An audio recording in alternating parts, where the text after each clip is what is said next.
누가복음 1장 46절부터 56절에 있는 말씀.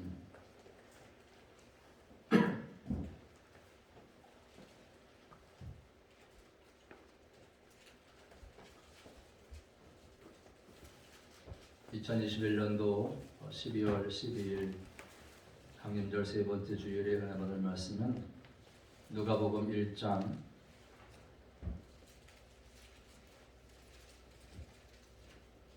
46절부터 56절입니다. 누가복음 1장 46절부터 56절 봉독해드립니다. 마리아가 이르되 내 영혼이 주를 찬양하며 내 마음이 하나님 내 구주를 기뻐하였음은 그의 여정의 비천함을 돌보셨음이라. 보라, 이제 후로는 만세에 나를 복이 있다 일컬으리로다. 능하신 이가 큰 일을 내게 행하셨으니 그 이름이 거룩하시며 긍휼하심이 두려워하는 자에게 대대로 이르는도다. 그의 팔로 힘을 보이사 마음의 생각이 교만한 자들을 흩으셨고 권세 있는 자를 그 위에 내리치셨으며 비천한 자를 높이셨고 줄이는 자를 좋은 것으로 배불리셨으며 부자는 빈손으로 보내셨도다. 그 종 이스라엘을 도우사 긍휼히 여기시고 기억하시되 우리 조상에게 말씀하신 것과 같이 아브라함과 그 자손에게 영원히 하시리로다 하니라. 마리아가 석 달쯤 함께 있다가 집으로 돌아가니라. 아멘. 따라합시다. 하나님의 긍휼하심, 하나님의 긍휼하심, 하나님의 긍휼하심. 하나님의 긍휼하심. 인사하고 말씀 나누겠습니다. 사랑합니다. 감사합니다. 축복합니다. 승리하세요.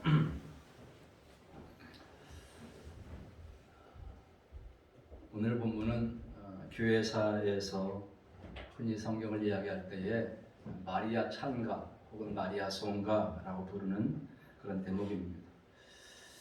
이 마리아가 아기 예수님을 구체적으로 잉태하고 불렀던 기쁨의 노래, 기쁨의 찬양입니다. 그 찬양의 내용은 하나님은 누구시며 또 하나님이 어떻게 큰 일을 행하셨는가, 이거에 대해서 이제 마리아가 찬양한 것입니다.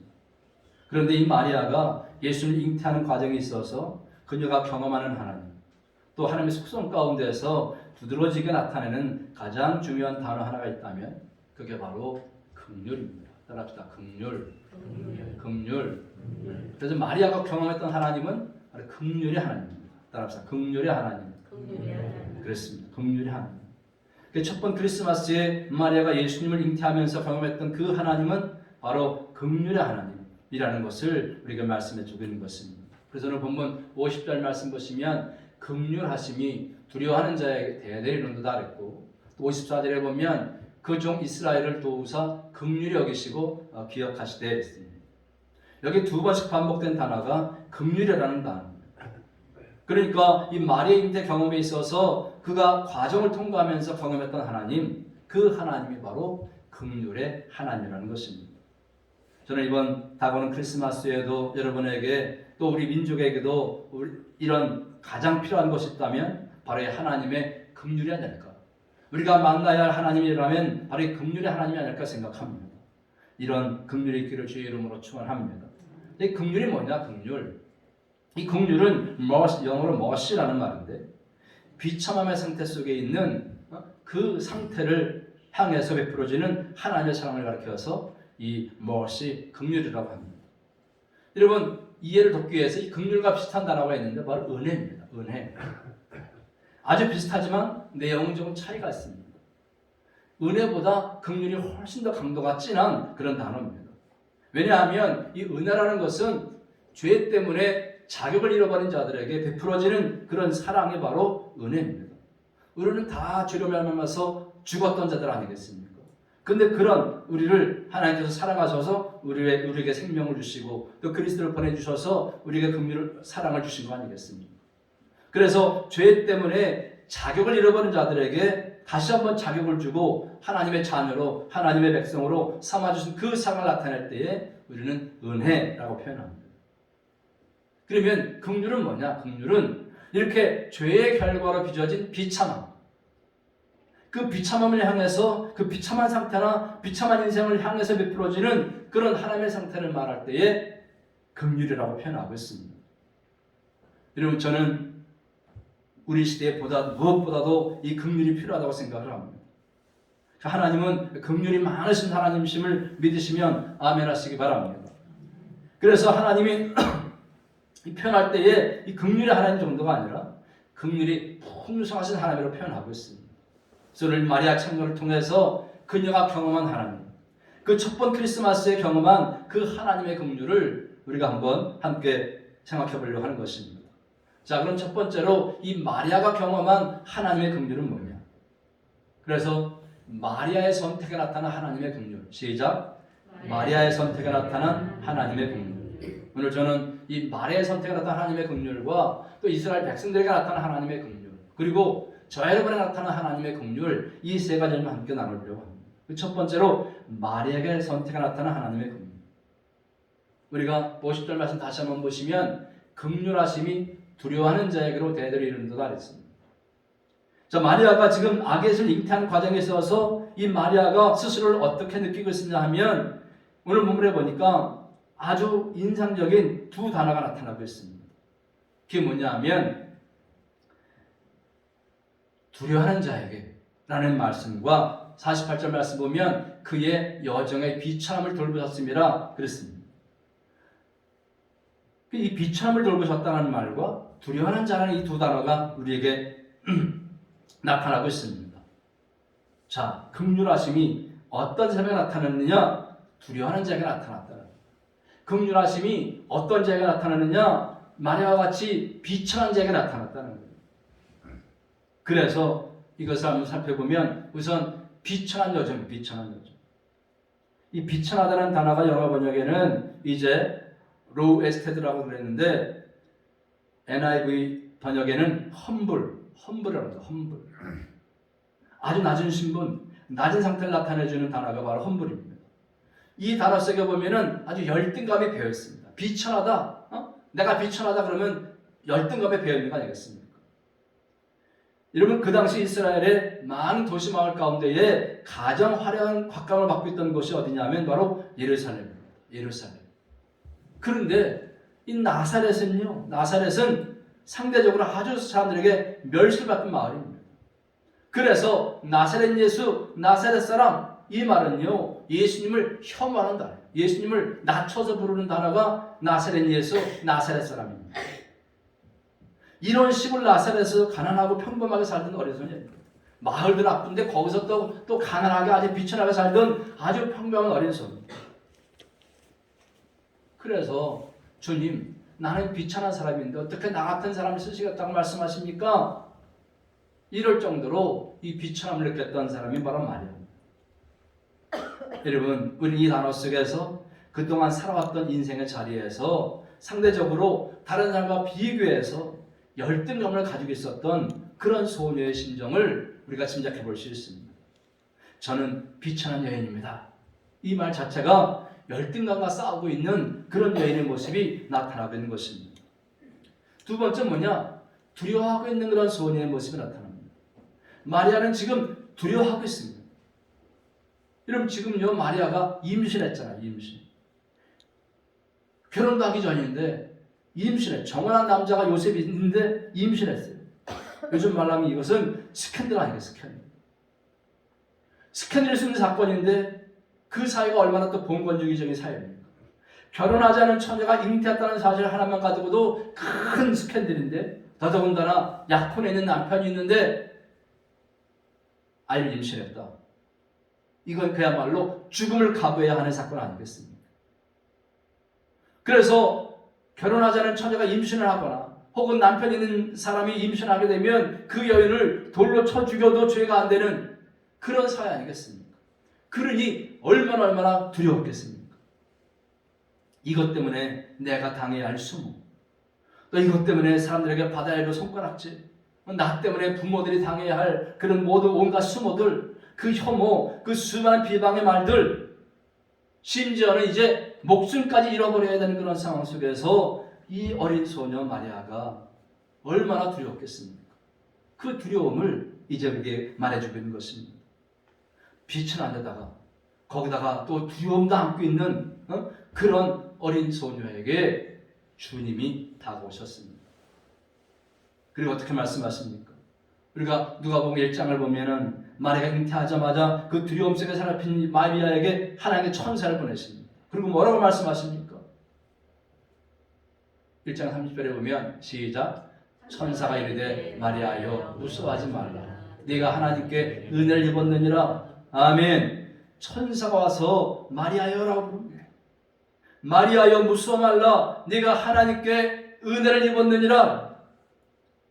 무슨 말이냐? 지금 네가 그렇게 겁먹고 두려워할 사건, 그 사건은 부끄러워할 사건이 아니라 네가 지금 하나님의 은혜를 받아서 그런 거야. 네가 다른 남자랑 어떤 정보를 통해서 외도해서 그런 것이 아니고 너는 하나님의 은혜를 받은 거야. 너는 지금 구세주 메시아를 낳을 거야 라는 말인 것입니다. 그러니까 이것은 두려워하거나 부끄러워할 사건이 아니고 천사를 통해서 하나님이 지금 자신에게 다가오시고 그 마음을 만져주신 것입니다. 여러분, 이 메시지를 주시는 순간 한번 생각해 보세요. 마리아는 뭘 느꼈을까요? 하나님이 정녕 나를 얼마나 긍휼히 여겨주셨는지, 그 마리아의 선택 속에 나타난 하나님의 긍휼하심을 여러분 상상해 보시기 바랍니다. 우리가 긍휼히 여기는 하나님이라고 할 때에 그 히브리 말로는 그 하나님 표현할 때에 엘라훔 그럽니다. 엘라훔, 이게 바로 긍휼히 여기시는 하나님입니다. 근데 이 라훔은 레켐이라는 단어에서부터 유래했다고 성서학자들은 말합니다. 그 레켐이라는 본래 뜻이 뭐냐 하면 어머니의 자궁, 어머니의 가슴 이런 뜻입니다. 여러분, 어머니의 가슴, 어머니의 자궁, 이거를 긍휼히 여기시는 하나님으로 표현한 것입니다. 여러분, 어머니의 자궁이나 어머니의 가슴은 뭡니까? 생명을 품고 있는 거 아니에요? 생명을 품고 있고 생명을 살리는 그런 음식이 나오는 것 아니겠습니까? 그래서 이 긍휼이라는 것은 뭐냐? 생명을 품고 생명을 낳는 여인의 깊은 자궁과 같은, 가슴과 같은 그런 거라는 것입니다. 여기에 그야말로 외로워하고 두려워하고 아파하면서 그 비참함을 느끼고 있었던 열등감 속에 있었던 그러한 마리아. 그러나 하나님이 다가오셔서 사랑을 부어주시고 주님의 긍휼을 부어주시는 순간 이 소녀의 열등감은 눈처럼 다 녹아지면서, 그래, 나는 하나님 앞에 은혜를 받은 여인이야. 여러분, 그러면서 그 열등감을 넘어서서 두려움을 넘어서서 일어서게 된 줄로 믿으시기 바랍니다. 아멘. 여러분, 우리에게도 이런 긍휼이 필요하지 않습니까? 여러분에게나 저에게 이런 긍휼이 필요하지 않습니까? 이 생존 경쟁, 무한 경쟁의 시대 속에서 끊임없이 이웃들을 바라보면서 느껴야 하는 그런 내 열등감은 무엇입니까? 나만이 가지고 있는, 나만이 붙들고 있는 나의 외로움과 나의 두려움은 무엇입니까? 여러분, 내 두려움이 무엇이든지 간에, 내 열등감이 무엇이든지 간에 바로 우리가 한번 이 하나님의 긍휼을 경험하기만 하면 이제 하나님께서 만약에 찾아오셔서 너는 은혜를 받은 자야 말씀하신 것처럼, 만약 주께서 내게 다가오시고 우리에게 은혜와 긍휼을 베풀어 주신다면 우리 인생은 얼마나 크게 달라지겠습니까? 여러분, 그래서 우리가 이 마리아에게 부어주셨던 이 하나님의 긍휼을 우리도 구해야 될 줄로 믿습니다.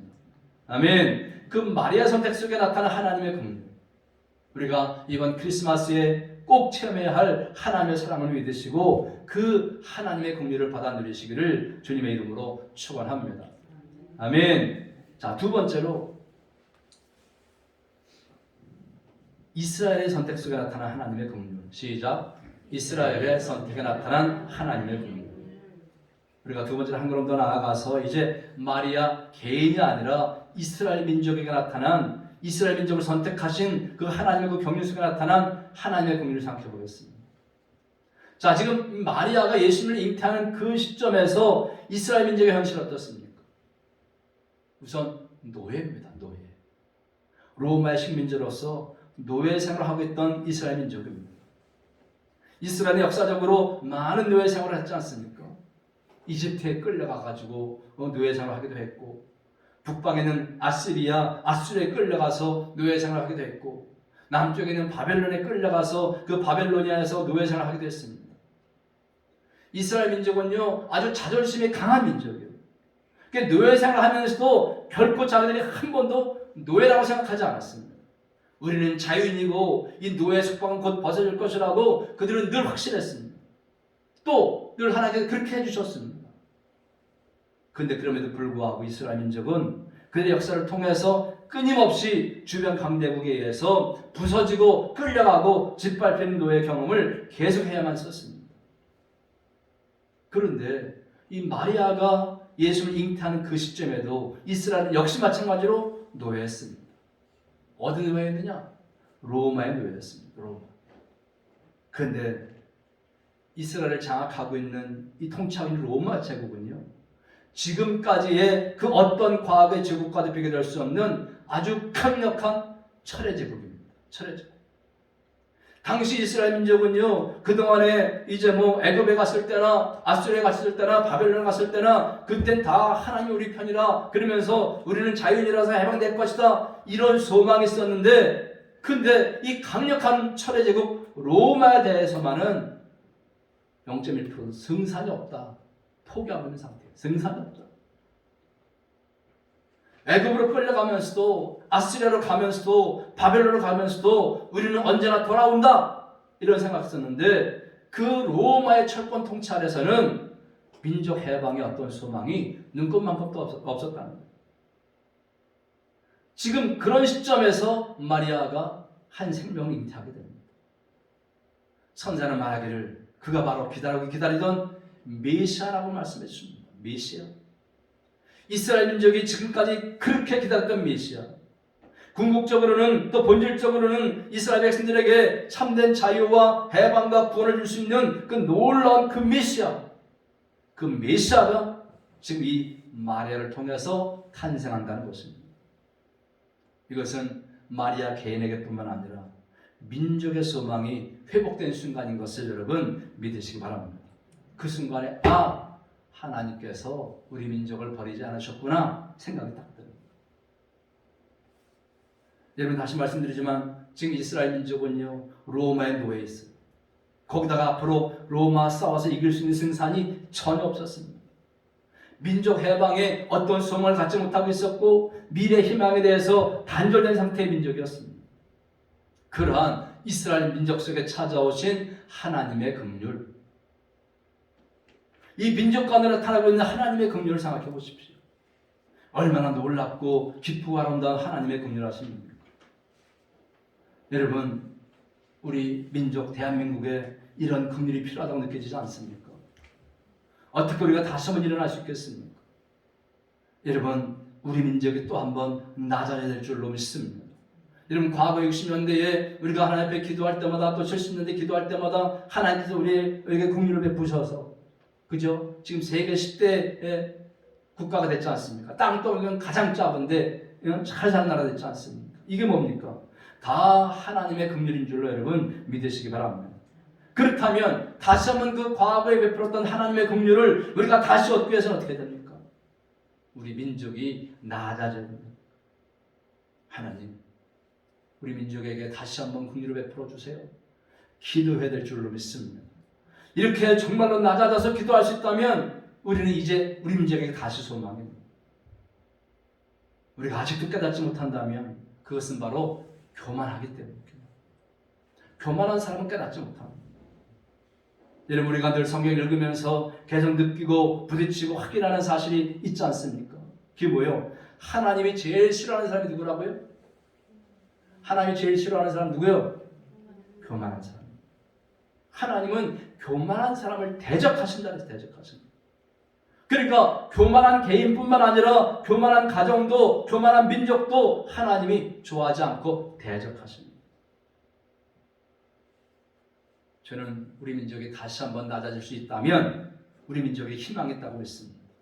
그러나 깨닫지 못하고 겸허하게 낮아지지 못한다면 우리 민족의 희망이 없습니다. 지금이야말로 우리 민족이 낮아져야 할 때인 줄로 믿으시기 바랍니다. 지금이야말로 하나님의 긍휼을 구할 줄로 믿습니다.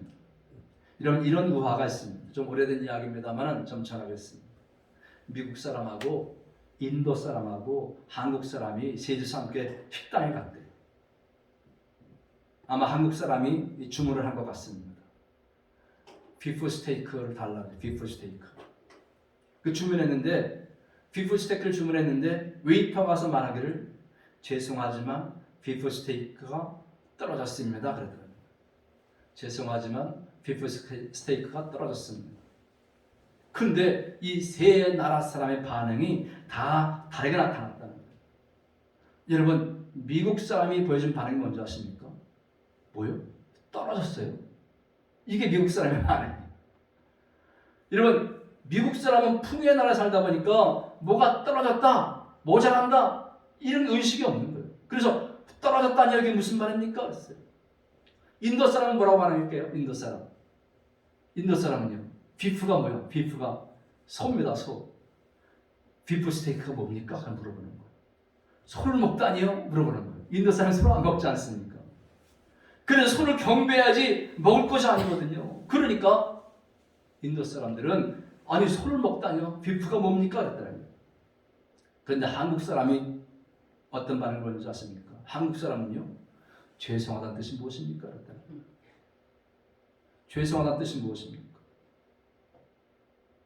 한국 사람이 이해하지 못한 것은 죄송합니다가 무슨 뜻이냐라는 거다. 죄송하지만 비프 스테이크가 떨어졌습니다. 미국 사람은 떨어졌다는 게 무슨 뜻입니까? 인도 사람은 소를 먹는다는 게 무슨 이해하지 못하고 한국 사람은 죄송합니다는 뜻을 몰랐다.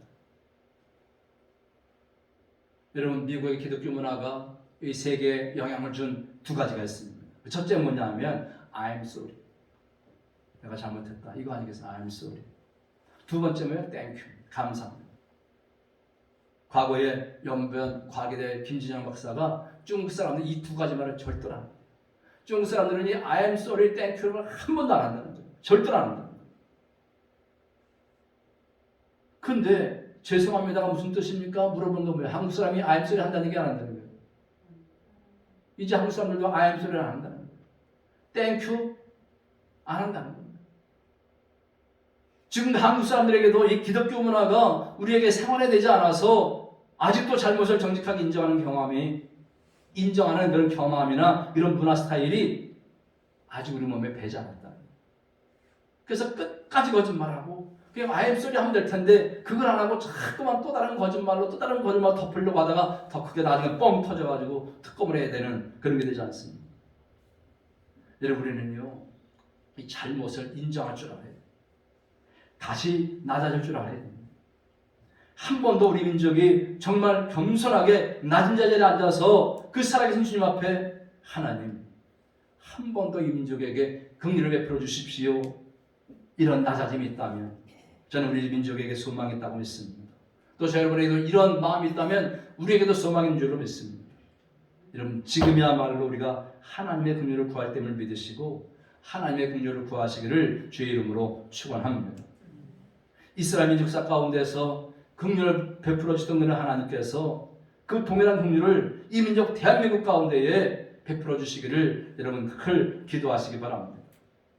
오늘 마리아가 체험한 성탄의 사건, 첫째로는 자신의 선택에서 하나님의 긍휼을 경험했고, 두 번째는 마리아 개인뿐만 아니라 이스라엘 민족의 선택 가운데 나타난 하나님의 긍휼을 경험할 수 있었습니다. 자, 이제 마지막 세 번째로 중요한 것은 뭐냐면 우리의 선택에 나타난 하나님의 긍휼. 시작. 우리의 선택에 나타난 하나님의 긍휼. 그렇습니다. 우리의 선택 속에 나타난 하나님의 긍휼은 무엇일까? 여러분이나 저나 신앙생활의 출발을 생각해 보십시오. 여러분이나 저나 예수 어떻게 믿었습니까? 어떻게 신앙생활을 시작했습니까? 여러분의 당당한 구도의 결론이었습니까? 내가 구도의 길을 가야지, 내가 당당하게 가야지, 난 죄가 없으니까 난 하나님 믿어도 돼. 그래서 여러분 예수 믿고 있습니까? 우리가요 생각해보면, 돌이켜보면 예수 믿은 거 어쩌다 믿은 거예요. 생각해보면 그게 은혜 아니겠습니까? 저 같은 사람이 예수 믿고 죄사함 받아서 하나님의 자녀가 될 수 있다고 하는 거, 이게 하나님의 은혜와 긍휼이 아니고는 무엇으로 설명할 수 있겠습니까? 어떤 분은요 부모가 잘 믿어서 예수 믿는 분이 있습니다. 그러나 생각해보면요 그것도 너무나 큰 하나님의 은혜라는 사실 여러분 믿으시기 바랍니다. 그대로 놓아뒀으면 내가 예수 믿었을까? 내가 하나님 알았을까?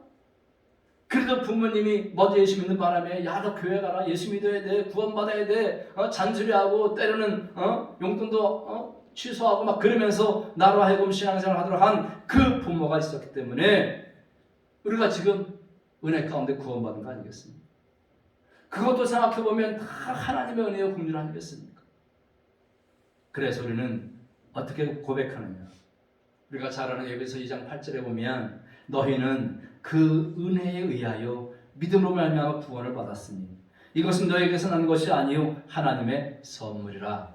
아멘. 여러분, 우리가 부모에서 예수 믿었든지 친구에서 예수 믿었든지 아니면 누군가가 내게 복음을 전해줘서 전해진 그 전도지에서 예수 믿었든지 간에 그게 다 은혜에 의하여 은혜라는 거예요.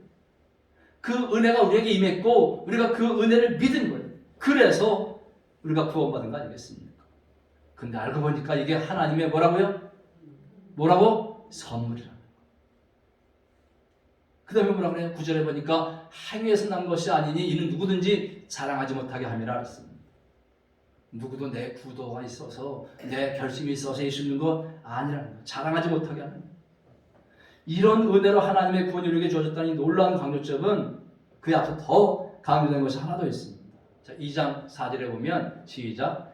긍휼이 풍성하신 하나님이 우리를 사랑하신 그 큰 사랑을 인하여 아멘. 그렇습니다. 결론은 뭐냐? 하나님의 긍휼이 풍성해서 그렇다. 하나님의 긍휼이 풍성해서. 성경은 이렇게 은혜에 앞서서 먼저 강조한 것이 뭐냐? 바로 긍휼입니다. 긍휼이 풍성하신 하나님. 여러분, 저와 같은 여러분과 같은 우리를 그냥 내버려두지 않고 우리를 사랑하신 그 큰 사랑 때문에 예수 그리스도가 이 땅에 오셨고 또 우리가 그를 믿음으로 말미암아서 구원받아서 하나님의 자녀가 될 수 있었음을 믿으시기 바랍니다. 할렐루야. 이것이 놀라운 하나님의 은혜요 놀라운 하나님의 긍휼이라는 것입니다. 그래서 여러분과 제가 구원받은 이 구원의 사건이 하나님의 긍휼 때문이라고 믿으십니까? 믿으십니까? 여러분과 저를 긍휼하게 주셔서 하나님의 아기 예수님을 보내주신 사건이라고 여러분 믿습니까? 이것은요 과거 속에서 사건을 끝나서는 안 됩니다. 우리를 불쌍히 여기시고 우리를 구원을 위해서 아기 예수로 오셨던 예수님이 이 땅에서 33년 동안 삶을 살 때의 그 마음, 예수님이 사람들을 만날 때에 가장 많이 가졌던 그 마음이 어떤 마음입니까? 예수님이 주변 사람들, 그 가난하고 못 산 사람들을 볼 때마다, 많은 병자들을 볼 때마다 가졌던 그 마음, 그 주님의 시각이 무엇입니까? 그 느꼈던 그 마음, 그게 바로 뭡니까? 중요한 단어가 있습니다. 복음서에 보면 자주 나타나는 단어입니다. 마태복음 36절 시작. 우리를 보시고 불쌍히 여기시니. 마태복음 20장 시작. 예수께서 불쌍히 여기사 그들의 눈을 만지시니. 1장 마가복음 1장 41절 시작. 예수께서 불쌍히 여기사 손을 내밀어 저에게 대시며. 요한복음 11장 시작. 예수께서 보시고 심령에 비통히 여기시고 불쌍히 여기사. 뭐예요? 중요한 단어가 뭡니까? 불쌍해. 불쌍. 여기 불쌍이라는 말은 영어로 compassion, 같이 느낀다. 예수께서 우리의 고통, 우리의 아픔, 우리의 질병, 우리의 가난, 우리의 괴로움, compassion, 같이 느낀다. 여러분, 예수께서 이렇게 우리의 아픔과 좌절과 낙심과 절망을 같이 느껴주시고 아파하시면서 우리를 불쌍히 해주신 바로 그분이 바로 우리의 주님이시라면 그 주님 앞에 나와서 한 해가 마무리 짓는 이 시점에서 주님 앞에 나와서 다시 한번 구하시지 않겠습니까? 주님, 우리를 긍휼히 주십시오. 시작. 주님, 우리를 긍휼히 주십시오. 여러분, 지금이야말로 바로 이 긍휼을 구해야 될 줄도 믿으시기 바랍니다. 이제 말씀을 마치려고 합니다.